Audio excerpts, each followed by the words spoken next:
What is going on, everyone? Welcome to the weekly comic roundup, where we talk about and discuss some of the latest releases in the world of comics.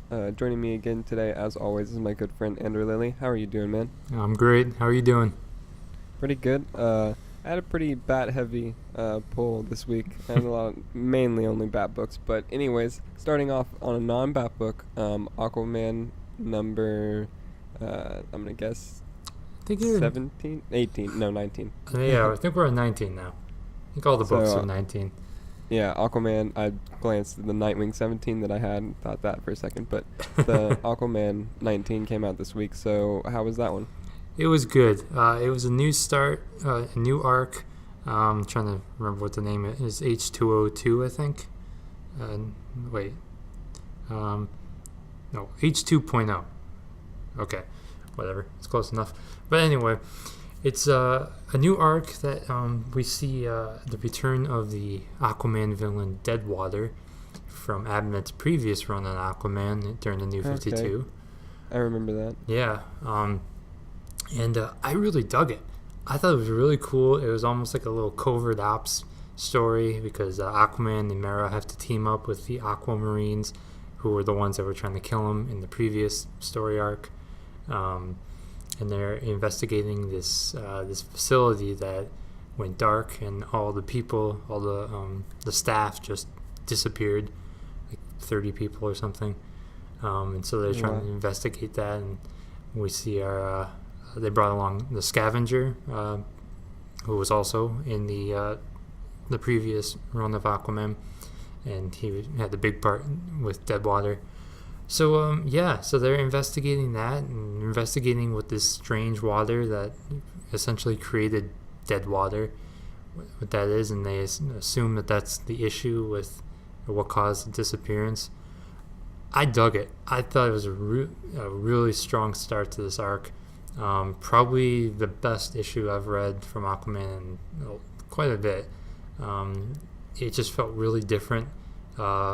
Especially from the whole like political idea and theme that they've been going with for a while. It just felt like a good, new, fresh take. The art was pretty good. I think it was Briones this time. And he's not my favorite artist on the book, but he does draw a really good Deadwater. So I gotta give him props for that. But, Okay. I mean, I'm going to have to pick this up now, honestly. Oh, yeah.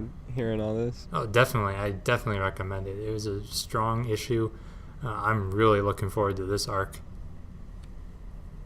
Awesome. So, yeah, I'm going to need to grab that.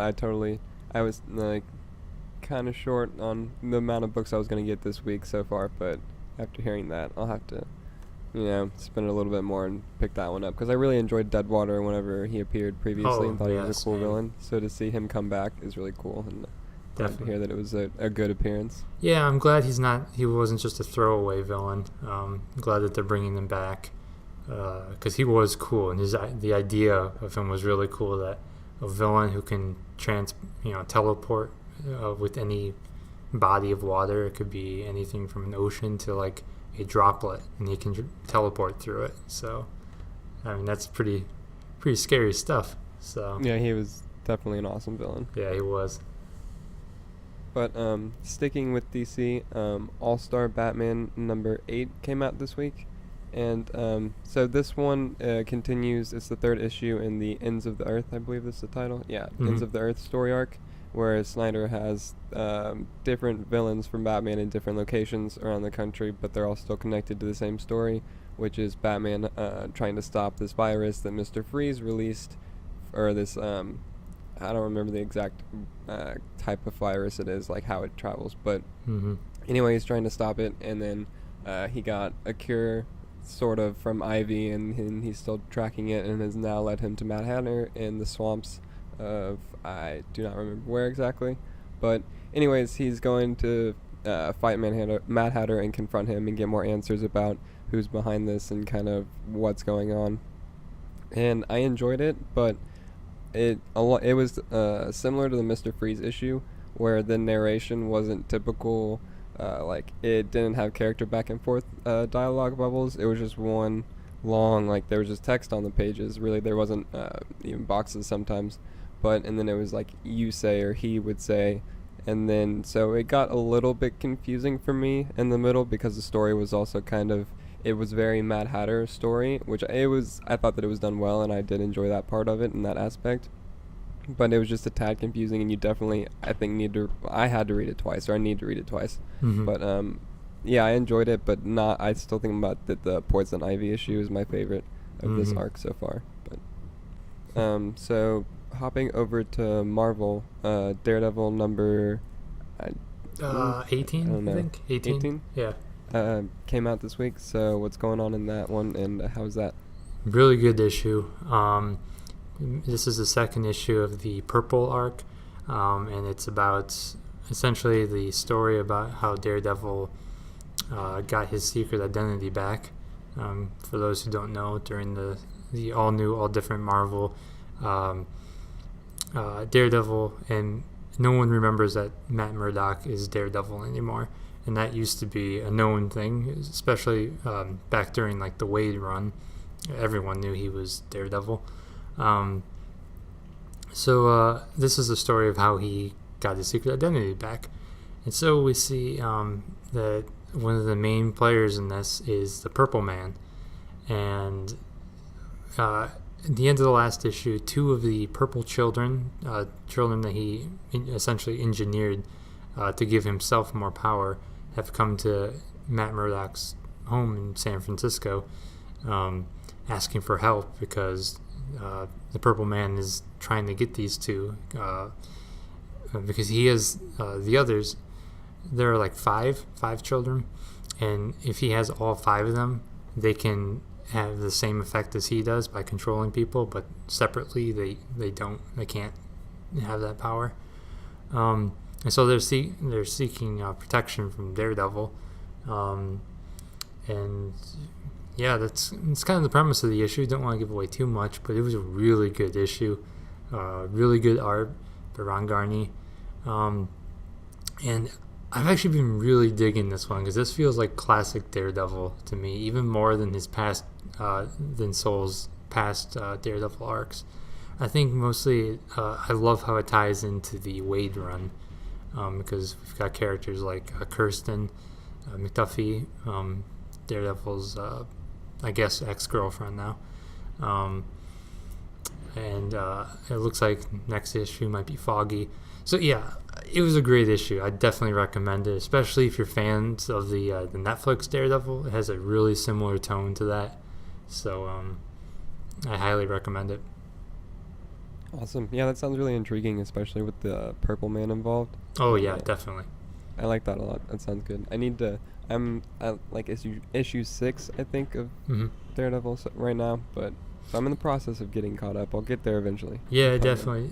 I kind of the first couple arcs took a little bit for me to get into. Yeah. And then once it got to the Dark Arts arc, it just has gotten better with each issue. So, okay. Yeah, but I love the tone. I love the tone. Awesome. So, hopping back over to DC, Trinity number 7 came out this week. And so there was, for me anyways, a surprising lack of the Trinity in this issue. They didn't really, I mean, they were in like a few panels, but it's panels that we've seen before from other comics kind of, or like flashbacks. But so the main bulk of the issue is Ra's or Rage, however you want to say it, Al Ghul, and Lex Luthor and Cersei, so the 3 villains for the Trinity, are all drawn to this one place for a certain thing that they're investigating, and they don't really know why they're all 3 there, but so they're kind of starting to work together. I don't want to talk about what's there exactly, like spoil too much, but I really enjoyed the interactions and back and forth between all the villains. Honestly, I thought that it was handled well and it was enjoyable, and the art was great as well. But the only thing I kind of would have liked to see more of was the Trinity, because it is a Trinity book, and I didn't know going into it that this was going to be focused like solely on them. But I am definitely very excited to see where it goes forward, because I think that there's a lot of potential for this story to be really great moving forward in the arc. But, yeah. Did you pick this one up? Yeah, I did. I agree with you. I really liked the interactions between the three of them because they each had just such distinct personalities, and I loved that about it. And this was the first issue written by Bunn. Colin Bunn came onto the title, and I think he's doing 2 issues. Oh wow. So I thought it was really good, character wise. But the main story just kind of didn't really interest me that much. I thought it was kind of cool how they met, but it felt a little cliche to me. But the art was fantastic. Clay Mann's probably my favorite artist on the book. But I think the strongest part was just the personalities of the three of them. I think some of my favorite parts was when Cersei was, she's trying to say, how powerful she is, and then secretly she's like, yeah, okay, I still need to work with these guys. I can't do this by myself. I thought that was kind of funny. The character narration was definitely really great from all 3 of them. Yeah, definitely. Yeah, I mean, I know you said that you wish you would have seen the Trinity, and I'm like, I really liked this Trinity. This Trinity was actually pretty intriguing to me. So I don't know. I would be up for an entire arc of these 3 together doing something. It doesn't have to be in the Trinity book. It does. I don't know where, but the 3 of them, written by Colin Bunn, would probably be a pretty cool story. Okay, I can see that, honestly. Yeah. In like a little short side story, I would definitely very much appreciate that. Yeah, exactly. And I only bring that up because I was looking at the last or the solicits for the next few issues, and it kind of sounds like this might have been a one and done story, because the next issue is a Superman. I think it's supposed to be a Superman Reborn tie-in. And then the issue after that is like something about the Watchtower or something. So I don't know. We'll see. Yeah, hopefully they continue this story, because I think it's kind of interesting. But yeah, I thought it was a pretty solid issue. Definitely. But sticking with DC, Superman number, I assume 19. I'm gonna say 19. Yeah, I think it's 19. Also came out this week, and so what's going on with that one? And warning beforehand, we're gonna be talking spoilers for this one, partly, right? We are talking spoilers.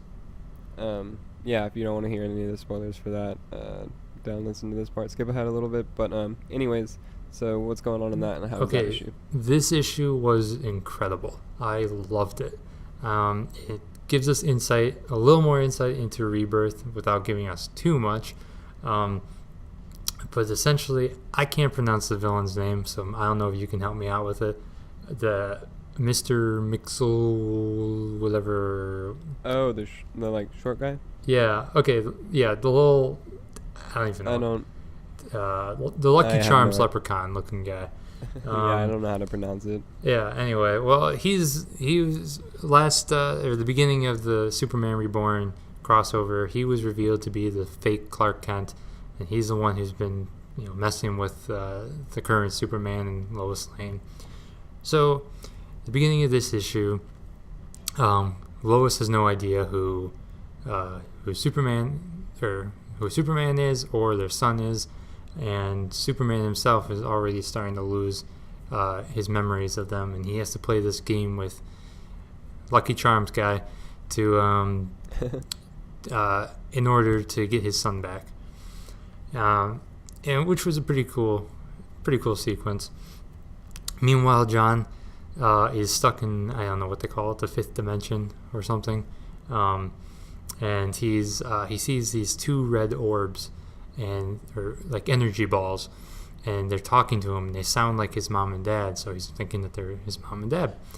And while Superman and Lois Lane are trying to get him, trying to find John, his memories are fading. He's forgetting John.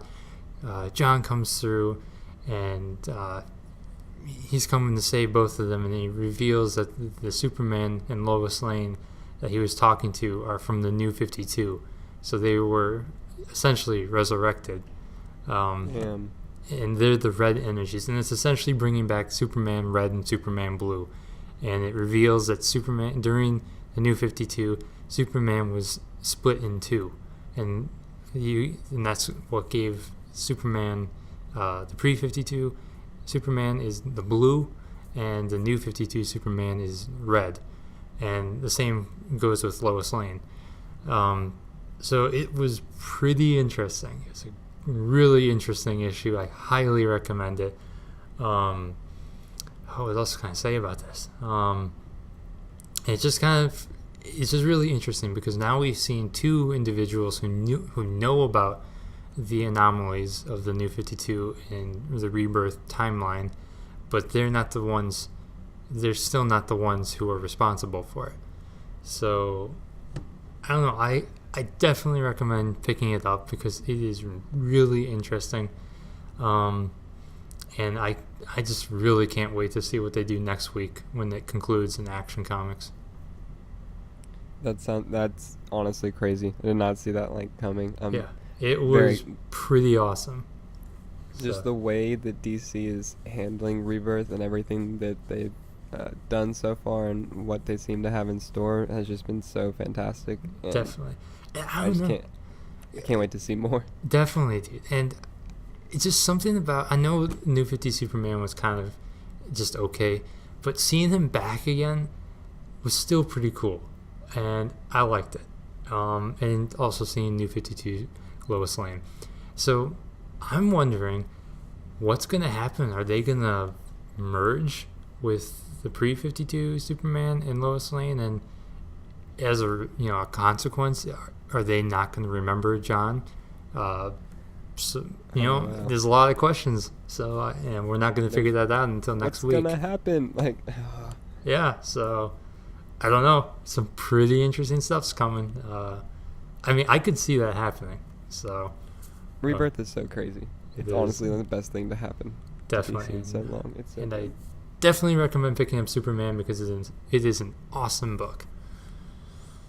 I'm gonna get caught up as soon as possible now. Yes. Say that about everything, but that definitely has me. So I'll be picking it up. But anyways, sticking with DC, Nightwing number 17 came out this week, and so this is the start of a new arc. Nightwing Must Die, and so he's with Damian, and they're investigating a lead that they have because Sean, Nightwing's current girlfriend, was kidnapped, and so they're going through, and there's a lot of callbacks to them in Grant Morrison's run whenever they were Batman and Robin, which I loved. It was really cool just seeing what they did and how they showed their time then and then now, and then what they kind of think about it, and them saying, talking about it, and their back and forth. The character interaction between them two was really great. I say that about every book, but I mean, it's a really awesome thing whenever it's done really well, and so that was definitely a key element in this book. But anyway, so Nightwing is fighting this doppelganger, it would appear, of himself, who is dressed in his red outfit from the New 52, and so whenever they get to that place, they can that guy pops up, and so it's a pretty good issue. It's very interesting to kind of see.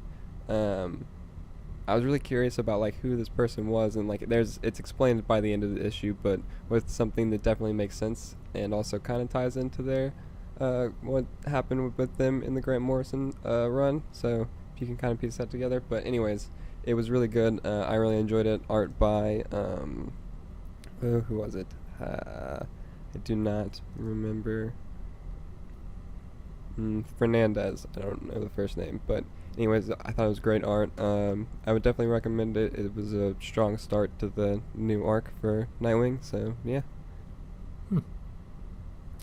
Nice. Anyways, hopping to Dynamite. Yep, you got it. Got it right. Red Sonja number 3. 3 came out this week. So how was that one? It was a really good issue. I went on Twitter today just saying that this book has been a blast so far. I've enjoyed every issue. It's been a really fun book, just seeing Sonja out of her element in New York City, not her homeland, and there are people on cell phones and not swinging swords. It's a really fun fish out of water story, I suppose. And the I guess what did I say about this one? I guess she's trying to get back to her homeland. She's trying to find this not magician, this sorcerer, this evil wizard who sent her to the future in the first place, only to find out that he's masquerading as this wealthy businessman in New York City. And so she's trying to find a way back to her, to get back home, and she's trying to arrange a meeting with this guy.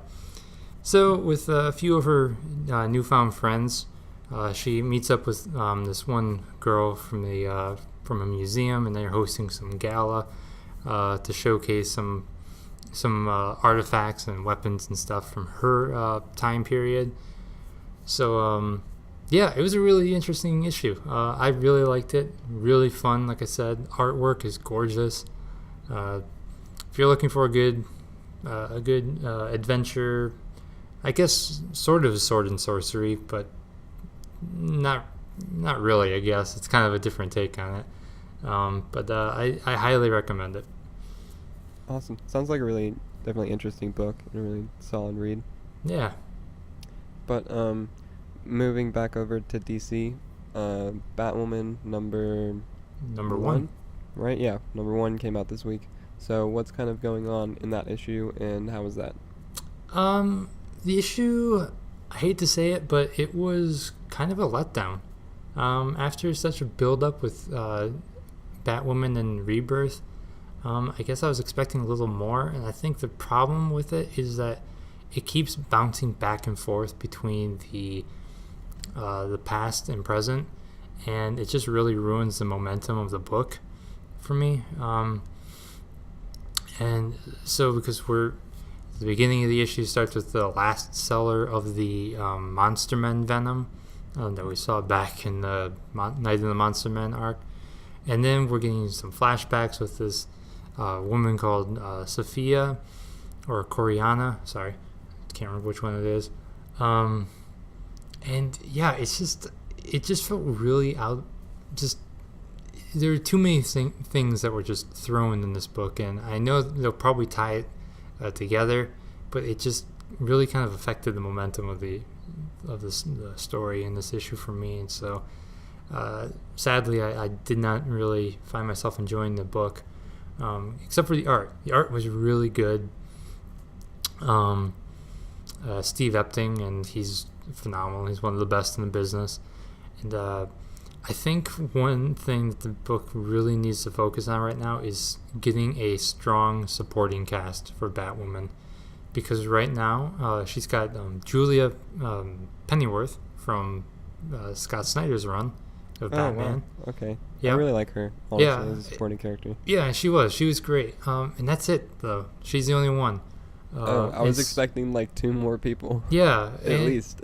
Yeah, so she kind of just comes across to me as just more of a Batman ripoff to me, because it's like, oh, you got Batwoman in the field, and then you've got a Pennyworth, giving you intel. So I guess sort of a little bit more mix up, some new characters, some strong supporting characters could really help that. But to me, I don't know, it didn't click for me.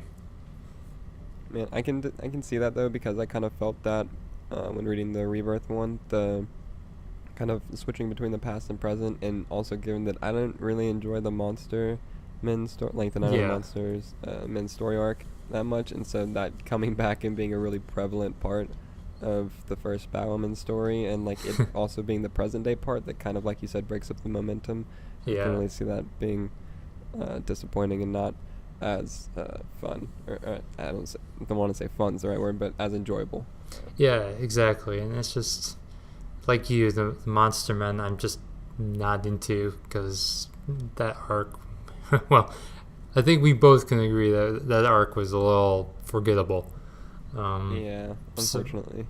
So I don't know. I'm not sure if I'll stick with the book or just trade weight it or whatever, but yeah, it kind of sucks to say that it just wasn't really that great. Man, yeah, that's definitely a bummer. But hopping over to the other end of the spectrum for it, Batman number 19 came out this week, and I have to say that this one was easily my favorite issue of the week. It was continued where the last one left off, with Bane following Batman into Arkham Asylum, and it's basically Batman has let the inmates loose to kind of slow down Bane and keep him from getting to Batman, where he's trying to kill him and then get the Psycho Pirate. And so I absolutely loved it. I thought it was really great. I thought it was really cool how it was kind of, the opposite of Nightfall, where instead of Bane letting all the inmates out to fight Batman and like rain loose on the city, Bane comes into the asylum and Batman's released all of them to kind of slow Bane down. And I really liked that. Mm-hmm. And then I thought it was just awesome seeing him take on all the different villains and just how he disposed of them. Basically, it was just a really, really solid issue. And I thought the narration too, and the kind of, we get more character building for Bane, which I really, really loved, and I enjoyed what Tom King has done with this character in this arc, and also like we definitely see his motivation behind what he's doing now, at least, and so I think that's really cool. But what did you think of this one? I really enjoyed it. Just like you, I loved the attention to Bane, and it really made you feel for him, because he, in the issue, he's just saying, I was done with this life. I was done with, these antics and these villains and just the insanity of Gotham, essentially. And Batman brought him back. He just wanted to stay in Santa Prisca. He just wanted the pirate to help him with the pain of, essentially, I'm guessing, his withdrawals from the venom. I thought it was a really strong issue. I Am Bane has been easily my favorite Batman arc from Tom King. And the artwork is this is probably Finch's best work on the book yet. The way he draws Bane is just incredible. And yeah, like you said, him going through all the villains was fantastic. Yeah, I thought it was a really strong issue, and I'm looking forward to seeing how it concludes.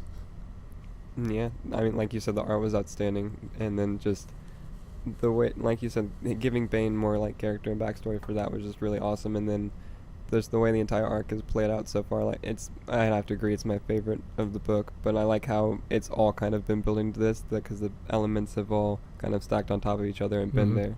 And so that payoff we're getting the payoff for that, and I really cannot wait to see the conclusion of this and how this ends up. But yeah, I think that just about wraps it up for this week.